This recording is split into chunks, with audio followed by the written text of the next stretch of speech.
Salut à tous, bienvenue dans cette nouvelle vidéo. On va évoquer l'actualité du mercato du Paris Saint-Germain. Ça va être un mercato encore complètement fou entre le feuilleton Kylian Mbappé, le feuilleton de l'entraîneur, le feuilleton du mercato, l'enveloppe de 200 millions d'euros annoncée pour les attaquants. Qu'est-ce que ça peut vouloir dire ces 200 millions d'euros? Est-ce que Mbappé est déjà vendu au Real? Et surtout, un invité surprise dans cette vidéo. Ce ne sera pas Nono, ce ne sera pas Djibril, ce ne sera pas Saïdou, ce ne sera pas Adé, ce ne sera pas Richard. Ce sera le grand retour après 2 ans d'absence. Il est revenu, il est toujours là. Avner, Ave Prono est de retour. Salut Avner. Salut Sacha, ça va? Comment ça va? Ça va et toi? Eh ben, je pensais que t'étais parti nager et que t'allais jamais revenir. Et t'es revenu. Écoute, ça me fait super plaisir que tu m'accueilles dans ta vidéo, que tu me reçoives, ça me fait super plaisir et j'espère qu'on fera une bonne petite vidéo qui plaira à tes abonnés.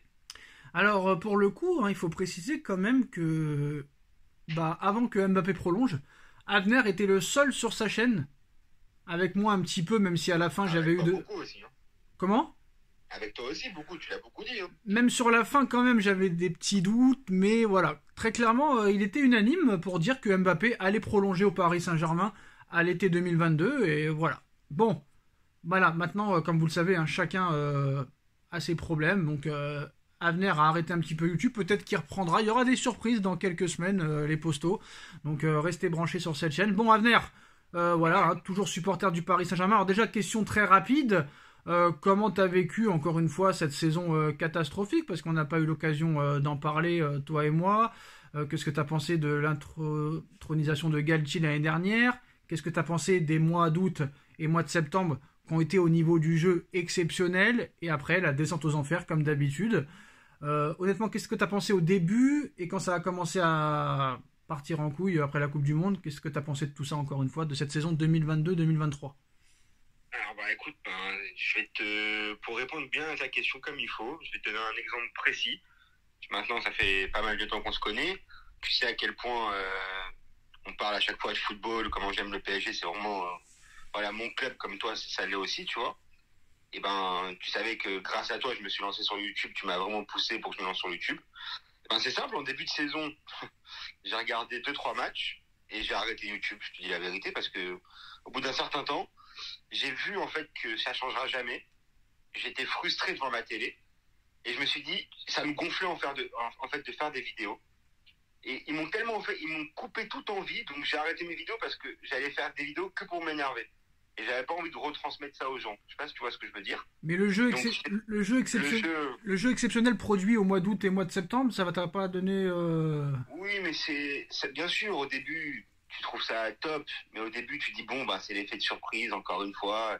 Et chaque année, c'est la même chose. Regarde avec tous les coachs, à part peut-être un ou deux, je sais plus. Mais voilà, tout le temps, c'était pareil, du beau jeu au début, et après, on retourne dans nos travers, on fait n'importe quoi, et les polémiques du mois d'octobre, du mois de novembre, et après, cette année-là, en plus, il y a eu la Coupe du Monde, et la redescente en janvier, et les déclarations sur Neymar, les déclarations sur Messi, et le comportement de Verratti, et celui-là et tout, et Galtier qui brosse dans le sens du poil les joueurs, qui laisse toujours des passes droits, les histoires que tu entends en externe, en interne. Nous, on a la chance d'habiter sur Paris et sans prétention aucune, on a un peu la chance de connaître un peu du monde dans le milieu de la restauration, des boîtes de nuit et tout. Donc, tu as des échos de ce que les joueurs ils font. Donc, après, tu comprends pourquoi sur le terrain, ils sont pourris. Donc, en vrai, je t'explique, j'ai passé une année, on s'est pas parlé, toi et moi. Je regardais tous les matchs, j'ai pas loupé un match du PSG. Mais à chaque match, j'avais le même sentiment. Le sentiment de frustration et d'ennui. Vraiment, au bout d'un moment, en fait, tellement que ça nous atteint, parce que je sais que tu vas savoir de quoi je parle, parce qu'on est pareil sur ça, ça nous touche. Ouais. Même si c'est que du football, mais c'est un kiff pour nous à la base, tu vois. C'est un En plus, plaisir, en fait. on a perdu très clairement cet amour pour le PSG, mais aussi cet amour pour le football, parce que comme je t'expliquais, le football, il a vraiment changé. Il n'y a plus vraiment de très très grands joueurs qui nous font saliver. Ça a été l'une des pires Ligues des Champions que j'ai jamais vues de ma vie.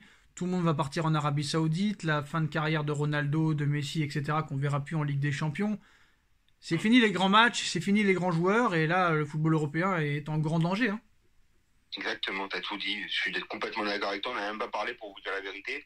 Mais déjà, avec tous les joueurs qui partent en Arabie Saoudite, alors attention, je mets pas tout le monde dans le même paquet parce que les joueurs comme Ronaldo, comme Messi, bon, Messi il est parti aux États-Unis, ok, mais c'est-à-dire qu'il a une proposition assez similaire. Ah oui. Mais les joueurs comme ça en fin de parcours, eux, je les jugerai pas parce que bon, ils se disent allez, il me reste peut-être 2-3 ans dans les pieds, je vais ramasser le maximum d'oseille même si j'en ai déjà une tonne, et voilà. Mais des mecs qui ont 25 ans, 26 ans, 30 ans, à qui il reste encore des belles années en Europe, qui partent là-bas, pour l'argent, je trouve ça... Là, c'est vraiment la mort du football. Vraiment, pour le D'ailleurs, Avenir, alors, tu as des infos sur les comportements de certains joueurs du Paris Saint-Germain? Parce que toi, tu as travaillé dans le monde de la nuit, tu as travaillé dans beaucoup de boîtes de nuit, ou tu as travaillé dans les événementiels, tout ça et tout. Et tu as des choses à dire sur Verratti, sur Mbappé et certains joueurs du Paris Saint-Germain. Ah bah, en vrai, je vais pas non plus, comment dire, je vais pas provoquer un scandale parce que c'est des choses qui se savent déjà par rapport aux médias et moi je suis personne, je suis pas au-dessus de Riolo ou au-dessus de personne, hein. Mais voilà, oui, j'ai fréquenté ce monde-là pendant des années, maintenant je le fréquente plus du tout, mais parfois j'ai gardé des connaissances dans ce monde-là, donc parfois quand on s'appelle et des gens qui me connaissent, qui savent que j'aime bien le foot et surtout le PSG et tout, qui voient même sur les réseaux ce que je mets, voilà, ils me disent, voilà, hier soir, j'ai vu Neymar à l'Arc, c'est une boîte de nuit sur Paris dans le 8e. J'ai vu Verratti en train de faire des ballons, en train de fumer des cigarettes, en train de boire de l'alcool. J'ai fait une soirée avec Mbappé et Hakimi avec des meufs, trucs comme ça. Donc bon, les mecs, ils sont sur Paris, ils ont envie de kiffer, ils ont de l'argent, ils sont beaux gosses, ils ont tout le monde à leurs pieds, ils sont sollicités. Après, encore une fois, je pense que c'est une question de... Un mec comme Mbappé, tu veux que je te dise, sur le terrain, le mec, il est, entre guillemets, cette saison, il a été allé à 80% du temps irréprochable. Donc bon, même quand il était pas bon, il y avait toujours un petit truc, une petite passe D, un but, même si le but, il était pas top et tout, mais il y avait toujours quelque chose. Mais un mec comme Verratti, qui arrive même plus à faire 70 minutes sur un match, ou qui est toujours blessé, ou un mec comme Neymar, bon, Neymar, c'est sa cheville depuis des années, mais son hygiène de vie, là, ça me dérange un peu plus. Donc voilà, quoi. Alors, ça y est, on est le 1er juillet, donc Lionel Messi et Sergio Ramos ne sont officiellement plus sous contrat avec le Paris Saint-Germain. Très rapidement, Avner, qu'est-ce que tu penses du départ de Messi et de Ramos? T'étais pour ou contre? Écoute, je vais dire la vérité. Commençons par Ramos. Bon, c'est sûr que c'est pas le Sergio Ramos du Real Madrid, c'est pas le Sergio Ramos Prime. Mais pour la Ligue 1, en tout cas, sur les derniers matchs, j'ai vu un Sergio Ramos qui n'était pas exceptionnel, mais qui n'était pas non plus catastrophique pour la Ligue 1, en tout cas. Je pense que ça aurait été peut-être une bonne idée de le garder, mais à condition vraiment d'être dans la rotation et ne plus être sur la feuille de match d'office. Voilà, pour sauver les meubles un peu, tu sais, un peu comme un vieux défenseur qui rentre quand il y a des soucis, sur les 20 dernières minutes pour assurer un peu, pour sécuriser un petit match et tout. Même si, bon, ça fait longtemps qu'il sécurise pas le plus grand-chose, mais voilà, ça peut passer en Ligue 1. Et sur Messi, écoute, j'ai envie de te dire, comme tout le monde, j'étais comme un fou quand il est arrivé. Je sais plus si toi t'étais content ou pas. Ah bah oui, on va pas se mentir, tout le monde était content, hein. On va pas se mentir, oui, on va pas, voilà. Tout le monde était content. Après, quand je vois, excuse-moi, je te coupe, je suis désolé, faut que je reprenne le rythme des vidéos, mais quand je vois le comportement, je dis la vérité, et surtout quand tu vois le joueur, respect. Il n'y a rien à dire, personne ne peut dire que Messi il est nul, à part les anti-Messi et les pro-Ronaldo. Messi, ça restera pour moi, à mes yeux, allez, le meilleur joueur de toute l'histoire du football, selon les générations, en tout cas. Mais l'homme et ses déclarations pendant, après son passage au Paris Saint-Germain, je trouve c'était écœurant. Donc est-ce que pour toi les sifflets des supporters envers Messi étaient justifiés? Et quand je vois ces déclarations, même pas 3-4 jours après le dernier match, franchement, je dis la vérité, oui. Franchement, oui. Voilà. Moi, ça me tue de dire ça. Parce que Messi, encore une fois, comme Nono, je le vois dans les vidéos, et à chaque fois ça me fait rire et qu'il dit c'est mon joueur préféré, tu sais comment c'est mon joueur préféré. mais c'est un joueur, pour moi, je ne critiquerai jamais sur le terrain. Mais en dehors du terrain, l'homme n'a pas l'air exceptionnel. Parce que bon, c'est pas quand même. T'es quand même Léo Messi, t'as tout gagné. Bon, ok, ça s'est mal passé, peut-être que tu t'es pas assez investi, mais au moins ferme ta bouche, ne dis rien, dans ces cas-là, ne dis rien. Alors à venir, on va parler du mercato parisien, qui n'a pas encore officialisé de recrues parce que ils veulent rentrer dans les clous du fair play financier, et c'est à partir du 1er juillet que le bilan de l'UEFA se fait. Donc à partir du 1er juillet de chaque saison, ça repart de zéro. C'est pour ça que Paris n'a officialisé aucune recrue, si quelqu'un voulait savoir pourquoi il n'y avait pas de recrue encore. Alors, comme tu le sais, le Paris Saint-Germain vient d'enrôler Pour 45 millions d'euros, Lucas Hernandez qui a passé sa visite médicale. Il sera annoncé avec les autres recrues la semaine prochaine. Manuel Ugarte va aussi devenir un joueur du Paris Saint-Germain pour 60 millions d'euros. Milan Skriniar, Asensio vont arriver libres de tout contrat, comme Ndour du Benfica. Qu'est-ce que tu penses de ce mercato du Paris Saint-Germain et aussi de l'arrivée de Luis Enrique? Eh ben écoute, j'ai envie de te dire que je veux pas être pessimiste, je veux pas vraiment tout voir négativement, mais pour moi c'est encore un mercato qui est complètement à côté de ce que moi j'espère du club du Paris Saint-Germain. Et voilà, Hernandez, je pense qu'on a pris de mauvais frères, je te dis la vérité. Après j'ai rien contre Alors d'ailleurs son frère, je l'ai vu à l'aéroport. Je l'ai vu à l'aéroport quand je suis parti en vacances. Il était en première avec 2 joueurs italiens qui n'étaient pas vraiment titulaires. T'as vu Théo, toi, c'est ça? Ouais, j'ai vu Théo Hernandez, parce que comme tu me dis que tu préférais le frère. Oui, c'est un peu plus mon style de voilà. joueur que j'aime. Alors je l'ai vu un petit peu un but de sa personne. Bon, après c'est un footballeur, hein. Un petit peu un but de sa personne. Et surtout que le lendemain où je le vois, bah, il se fait paparazzi, c'est comme ça qu'on dit, paparazzi avec son pote en train de faire un threesome, c'est comme ça qu'on dit, un threesome avec son pote sur un bateau. Bon, pas de chance, hein. Ouais. Donc ce genre de joueur-là, frérot, ce genre de joueur-là, je suis pas trop fan. Hein. Ah, mais je comprends. Voilà. Mais en vrai, ils sont tous comme ça. Après, pour revenir à ta question initiale, il y en a qui sont plus discrets que d'autres. Il y en a qui sont plus discrets que d'autres. On va dire qu'il y en a qui sont plus discrets que d'autres à venir, c'est ça? Exactement, voilà. Je sais que tu as aussi vu Danilo. Alors, j'ai vu Danilo aussi à mon retour, c'est incroyable. Donc, escale à Lisbonne, donc il devait faire ses vacances à Lisbonne et très tranquille, même pas de première classe, d'une humilité et d'une modestie incroyable. Ouais, c'est des mecs mais voilà, en tout cas, pour revenir à ta question, Hernandez, je sais pas, j'attends de voir après sa grosse blessure ce que ça donne, j'attends de voir. Ugarte, je connais pas du tout, je vais pas faire le menteur ici, pour l'instant je connais pas. J'ai pas regardé le championnat portugais. Asensio, Skriniar. Asensio, bah écoute, j'ai envie de te dire, on est plus en 2017, donc je pense pas que ça va le faire. Et Skriniar, bah écoute, blessé toute la saison dernière, voilà. Je sais pas, franchement, moi c'est pas ça que j'aurais fait. Alors Avenir, tu dis quelque chose d'intéressant. Donc Lucas Hernandez qui sort de 8 mois de blessure et qui a enchaîné les blessures ces dernières années. Milan Skriniar qui a un problème récurrent au dos. Asensio qui se fait dégager par le Real Madrid et qui aussi enchaîne les blessures, c'est jamais bon signe. Cher Ndour, on ne sait pas pourquoi, soi-disant c'est une pépite du Benfica, mais quand le Benfica a une pépite, c'est rare qu'il la laisse partir à 18 ans quand même. Donc il faut quand même le préciser. Et Ugarte, bah, c'est un point d'interrogation parce qu'on va pas faire la même erreur qu'avec Vitinha en disant c'est très très bon, très très bon. Et il faudra avoir sur toute la saison et pas sur 3 matchs ou 4 matchs comme avec Vitinha. Ah, c'est ça le problème, c'est qu'aujourd'hui, comme tout s'est démocratisé avec... tu sais, à l'époque de notre époque à nous, tu voyais les résumés des matchs à l'époque sur l'équipe du dimanche, le dimanche soir, quand tu pouvais rester un peu tard devant la télévision, tu voyais Téléfoot le dimanche matin.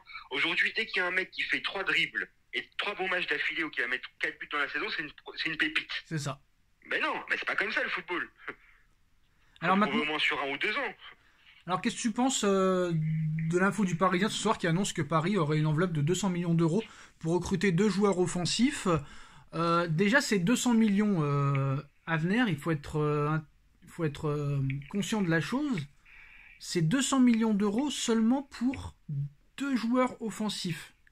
En plus des 60 millions pour Ugarte, des 45 millions d'euros pour Hernandez, on dépasse les 300 millions. Que le Parisien annonce 200 millions pour recruter 2 attaquants. Est-ce que ça veut dire que Mbappé est déjà au Real Madrid ?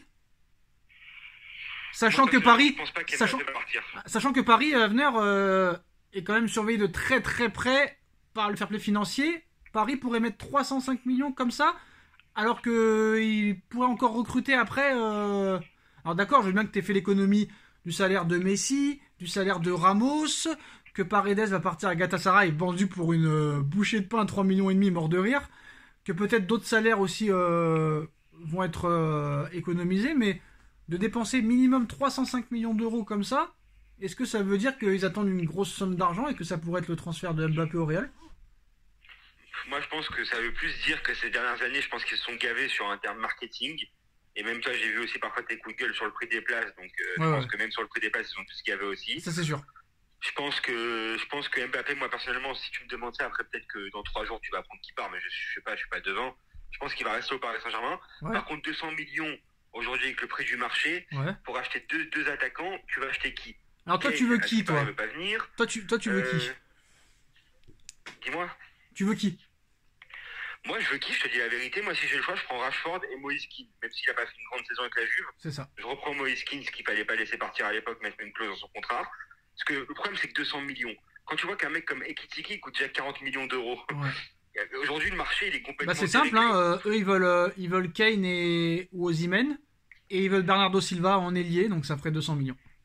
Non, mais après, Kane, c'est un très très bon joueur. Moi, tu me dis un Kane, une association Kane et Mbappé, aucun problème. Tu vois en équipe de France avec Giroud, quand il a un point de fixation, Mbappé, il est encore meilleur et tout. Il n'y a pas de problème. Mais est-ce que Kane, déjà, est-ce que Lévy va vouloir laisser partir? Je pense pas. C'est ça. Et il faut que le mec, il veuille venir. Après, moi, j'aurais pris Rashford, je te dis la vérité. Mais Rashford. Bah, lui, il préfère aller au Bayern, Harry Kane, et Osimhen, il préfère aller en première ligue. Et ils ont refusé 115 millions du PSG, Naples. Pour, Mais attends, mais est-ce que tu te rends compte? Mais après, toi, tu le sais, je vais rien t'apprendre, Sacha, tu le sais très bien. Tu sais même plus que moi, peut-être. Est-ce que tu te rends compte un peu de comment, aujourd'hui, il faut vraiment parler de ça, même si tout le monde en parle, et je pense que toi, tu en parles aussi avec Nono sur ta chaîne. Est-ce que tu te rends compte que ce club-là ne fait que des conneries? Bah, Avenir, on est parti ça fait 5 ans qu'on est en dépression, on fait des vidéos de dépression. On le sait, le problème. Mais le problème, on est tous conscients de le savoir. Mais on va pas parler de ça du matin au soir. Tu vois le problème Non, mais on est d'accord, mais Osimhen, si je te dis pas de bêtises, il était à Lille il y a quelques années. Mais c'est comme Colomboigny, c'est pareil. Oui, voilà. Mais bon, Osimhen, bon, il a vraiment explosé, ok, il est parti mais à non, Naples et mais, tout, non, mais champion de Avenir, Serie A et tout, très bien. tu sais très bien qu'on est rempli de footix. Mais Que 180 millions pour Osimhen, moi je te dis non. oui, bah moi Voilà. aussi. Mais tu vois que le Parc des Princes, il est rempli de footix. Et d'ailleurs, maintenant que Messi est parti, hein, Ouais. ils veulent garder Neymar parce que ils ont peur que le parc soit vide l'année prochaine. Moi, je te le dis. Ouais, mais, Ils ont peur que le parc mais soit Neymar, vide. on a tous, Neymar, c'est franchement. Non, mais tu me Qu'est-ce parles que tu veux du. dire? C'est comme, tu sais, c'est comme quand t'as un cousin dans une famille, tu sais que c'est un cousin qui est un peu Oui, je ouf, sais. mais au fur et à mesure tu l'aimes encore, mais Mais le mec tu sais qu'il va rien faire. non, mais quoi. tu me parles de marketing, de machin, des places, tout ça et tout. Et t'as des mecs qui veulent pas faire progresser les joueurs. Il y a aucun joueur qui a progressé ces dernières années. Il y a aucun. Ouais. Les entraîneurs, tu les laisses pas travailler. Mm. T'as un président qui est presque jamais au match. T'as pas de directeur sportif.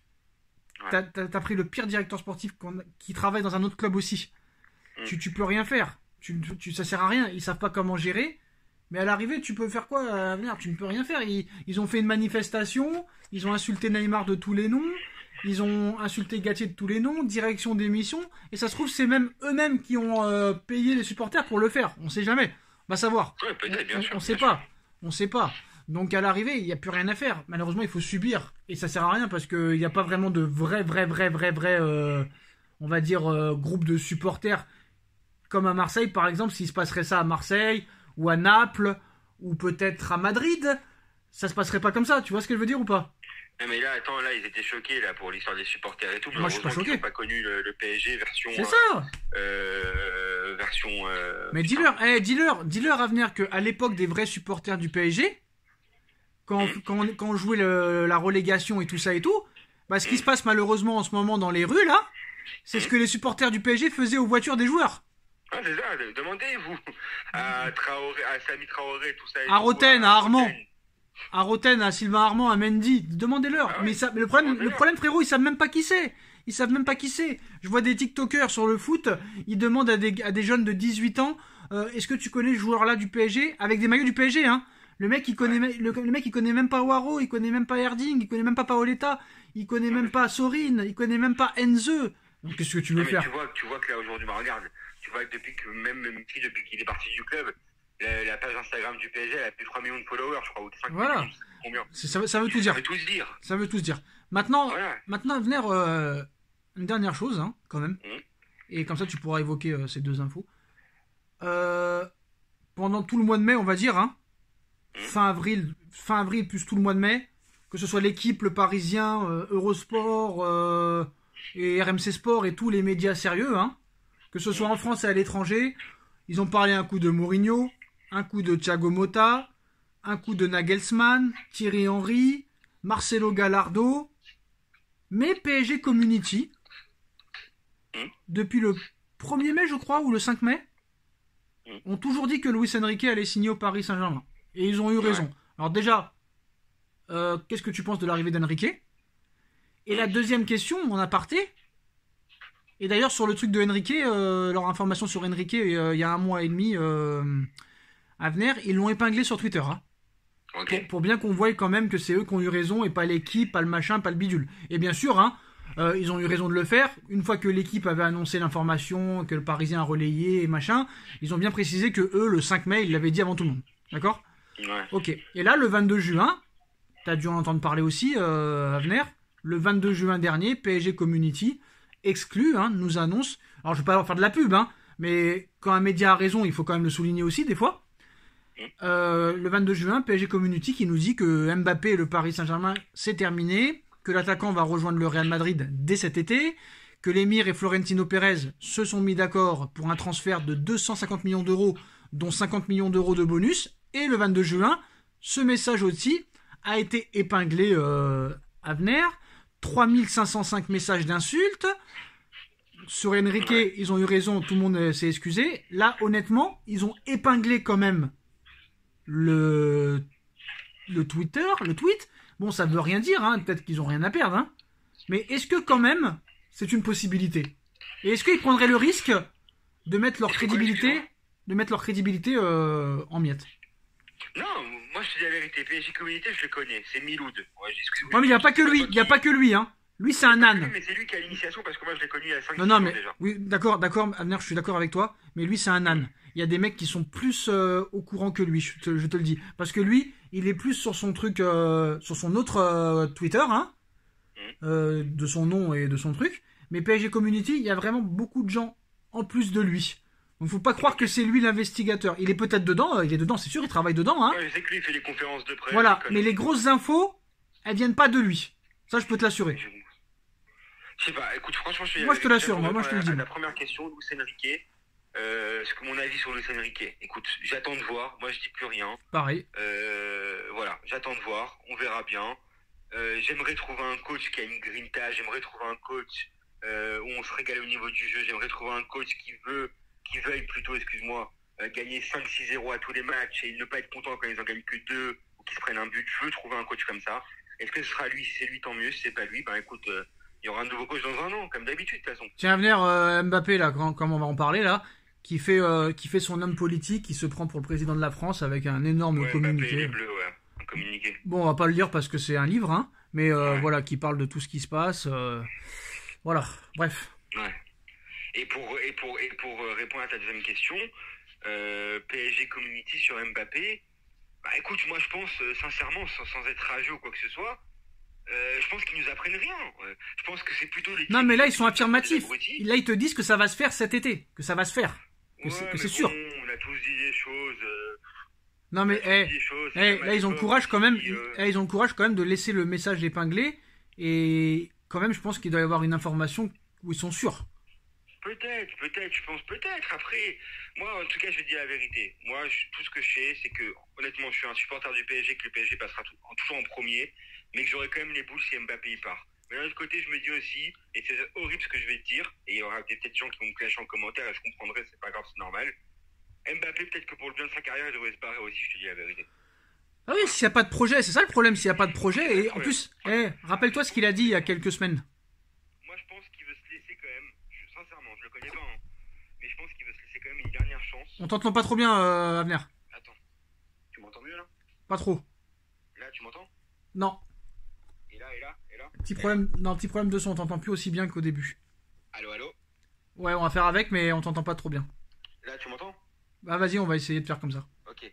Moi, je pense que Mbappé, s'il part cette année, il partira à contre-cœur parce que je pense que le mec, il veut vraiment quand même se donner toutes les chances de gagner. Ouais, mais rappelle-toi des déclarations d'il y a quelques semaines à venir. Hein. Je n'attends rien de la saison prochaine. Ça change tout le temps. Et rappelle-toi les déclarations d'avant sa prolongation. C'est de la communication, oui, je pense. Mais je n'attends rien de la saison prochaine. Moi, je joue, c'est tout. Oui. Et n'oublie pas les primes qu'il peut avoir s'il reste à Paris. Et la prime à la signature au Real. Mais toi, à ton avis, il va partir en 2024, libre? Il va prolonger puis partir? Ou il va partir cet été? Eh ben écoute, moi je vais me mouiller. Moi je pense que... On t'entend pas, Abner, on t'entend pas. Tu m'entends là? Non, bah essaye de nous recontacter dans tout de suite et comme ça on t'entendra peut-être mieux. Un petit problème de son, ça arrive, c'est les aléas du direct. Et on est de retour avec Avenir, je l'espère. Non, il y a une petite coupure.